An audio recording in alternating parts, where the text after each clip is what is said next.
Kita sa CCTV ang pagharurot ng pampasaherong jeep na ito sa Recto Avenue sa Maynila, Lunes ng gabi. Kuha ang pagtilapon ng isang pasahero ng tok-tok matapos mabangga ng jeep. Ang isa namang biktima nakaladkad at pumailalim pa sa jeepney habang papasok sa Reyna Regente Street. Dito na bumaba ang mga pasahero ng jeep. Sabi ng mga testigo, matapos araruhin ng jeepney ang dalawang tok-tok at isang motorsiklo sa kabaan ng CM Recto Avenue, pumasok ang jeepney dito sa kalsada na ito kung saan nadaganan niya ang isang motorsiklo at bumangga na sa delivery truck na nasa likuran ko. Sa kabuuan, aabot sa 8 sasakyan ang binangga ng jeep. Isang 19 anyos na lalaking estudyante na sakay ng tok-tok ang namatay. Batay sa inisyal na investigasyon ng Manila Police District, nawala ng preno ang papasaherong jeep. Nawala ng preno ito at nabangga niya yung mga nasa harapan niya at nagkaroon to ng domino effect.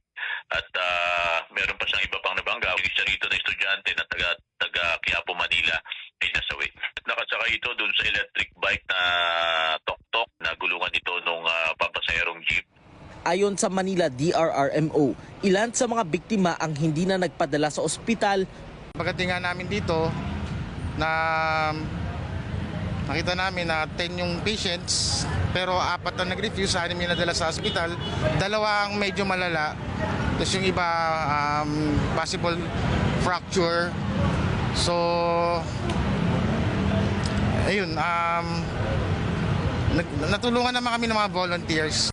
Sabi ng driver ng tok-tok na si Christopher, pasahero niya ang babaeng tumilapon sa video.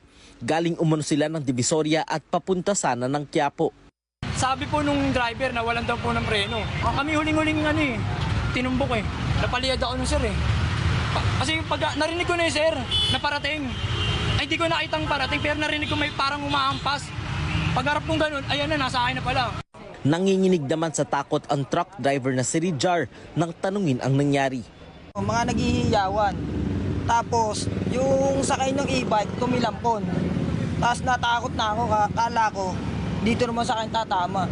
Tapos yung isa pong nakamotor, akala ko nasagasaan ko.